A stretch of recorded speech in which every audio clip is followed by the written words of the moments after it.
지금부터는 한 발 더 들어가서 12구 참사로 1년 동안 변한 건 뭔지 또 우리에게 남긴 과제는 무엇인지 자세히 짚어보겠습니다. 김명섭 해설위원 나와 있습니다. 김위원, 1년 전 12구 참사 많은 국민들이 평생 잊지 못할 충격으로 좀 남아있는데 이런저런 대책들이 많이 나왔습니다. 어떤 것들이 있는지부터 짚어볼까요? 이태원 참사 이후에 행정안전부가 국가안전종합대책 개편안을 내놓았습니다. 그 인파 사고에 대한 대책뿐만 아니라 여러 가지 종합적인 재난에 대한 대책을 내놓았는데 세부 과제가 89가지예요. 개선된 내용을 정리해 보면은 지난번 이태원 참사 때도 112에 반복으로 신고가 됐는데도 감지가 안 되지 않았습니까? 그런 감지 시스템을 올해 1월부터 운영하고 있습니다. 또 4월부터는 재난을 감지하고 예측할 수 있는 지능형 CCTV 체계를 도입해 가지고 전환하고 있고요. 특히 인파 밀집도를 분석해 가지고 사고가 날 우려가 크다 하면 관계 기관의 위험을 알리는 인파 관리 시스템도 이번 주말부터 적용된다고 행정안전부는 밝혔습니다. 시군구 단위의 24시간 그 재난 운영 상황실이 올해 초까지는 49군데만 운영이 됐는데 현재까지 108군데로 늘었습니다. 기초자치단체의 절반가량이 설치되어 있는 셈입니다. 그렇군요. 자, 58개, 대책만 58개, 거의 60개 정도가 나왔는데 저희 앞서 연속 보도를 통해서도 전해드리긴 했습니다만 인공지능 CCTV라든가 어떤 인파 그 재난에 대한 대책은 어느 정도 나온 것 같습니다. 하지만 이걸 뒷받침할 법적 근거 아직 마련하지 못했다고요. 제일 중요한 게 법안인데요. 현재 그 재난 및 안전관리 기본법에 그러니까 인파 사고에 대한 게 사회적 재난에 포함이 돼 있지 않아요. 그러다 보니까 지금 지자체장이라든가 재난관리 유관기관이 사고가 났을 때 재난을 미리 예방하고 훈련할 수 있는 그런 시스템이 돼 있지 않습니다. 이미 근데 올해 여러 번에 걸쳐 가지고 인파 사고를 사회 재난에 포함시키는 법률안이 국회에 제출돼 있고 현재 계류 중입니다.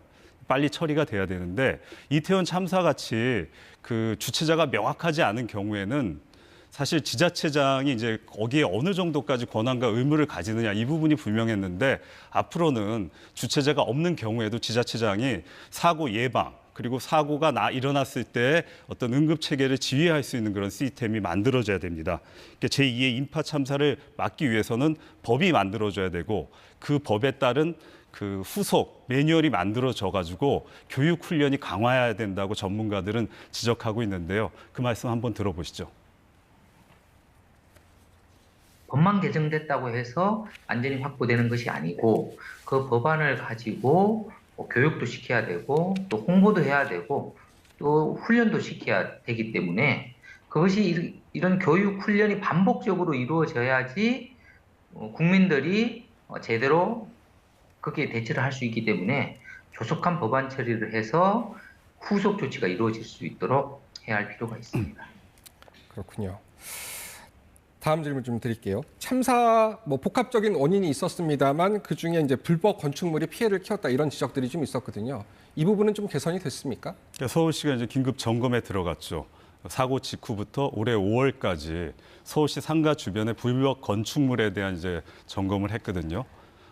특히 무단 적치물이라고 그러죠. 무단 적치물을 길가에 내놓는 행위, 불법 건축 행위 등 해가지고 한 2,600여 건을 적발해서 시정 조치를 요구를 했습니다. 근데 제대로 이행이 안 되니까 시정 조치 안 하는 대상에게는 이행 강제금을 최대 4배까지 올리는 건축 조례 개정안을 입법 예고했는데 서울시 의회가 반대해서 지금 막혀 있는 상태입니다.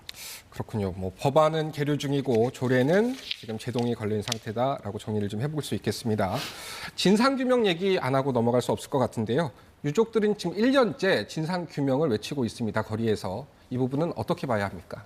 그러니까 사고 희생 유족들이 260일이 넘게 서울시청 앞에 분향소를 설치하고 교대로 관리를 하고 있거든요. 근데 서울시가 이게 무단 점거다 해가지고 문제 삼아가지고 변상금 2,900만 원을 부과했습니다. 2,900만 원이요? 예, 서울시는 이태원 참사 1주기 행사 이후에는 그 유족들이 자진 철거해 줬으면 좋겠다 이런 입장을 밝혔는데요.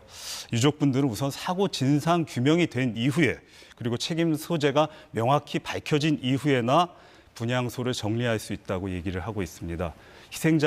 희생자의 어머니 한 분 만나봤는데 얘기 들어보시죠. 아이들에 대한 진상 규명 그게 우선이겠죠?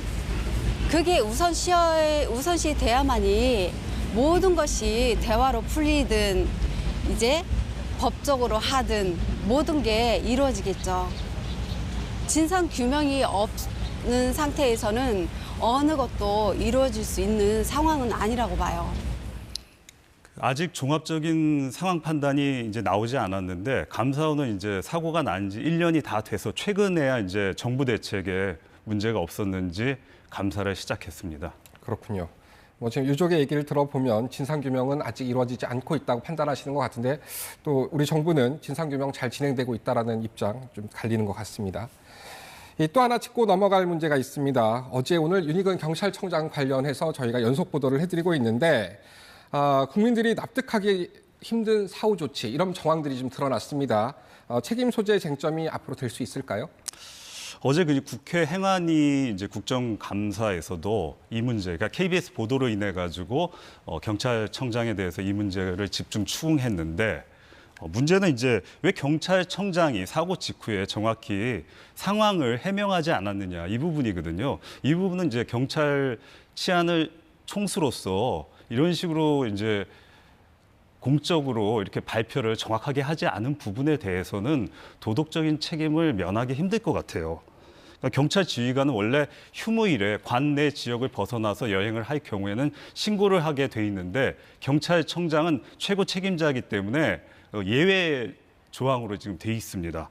어떻게 보면 이제 경찰청장은 전국이 관내 지역이라고 할 수 있기 때문에 예외가 될 수 있다고 하더라도 경찰청장이 지휘권을 행사할 수 없는 그런 상황에 어떻게 대비책을 마련할 것인가. 이 문제는 좀 보완이 필요할 것 같습니다. 이 부분에 대해서 법률적인 문제를 검토하고 있는 한 변호사 단체의 얘기를 들어보시죠. 국가공무원 복무규칙상의 그 여행 신고 의무가 없는 부분은 법령의 미비로 경찰청장에 적용이 되지 않는 부분이 있는데 그 부분은 좀 법령의 개선이 필요하고 추가적으로 행적이 밝혀짐에 따라서 다른 복무규칙상 위반 사유가 되는지는 추가적으로 조사가 필요할 것 같습니다. 이태원 참사 1년이 다 되도록 그 질서 유지와 안전관리를 책임지고 있는 이제 행안부 장관을 비롯해서 경찰청장, 서울경찰청장, 용산구청장 등 어느 누구도 책임을 지고 나서는 공직자는 없는 것 같습니다. 네, 누구 하나 처벌을 받은 사람도 지금까지는 나오지 않았었죠. 김 의원 얘기를 들으니까 많은 생각이 드는 요즘입니다. 김 의원 잘 들었습니다.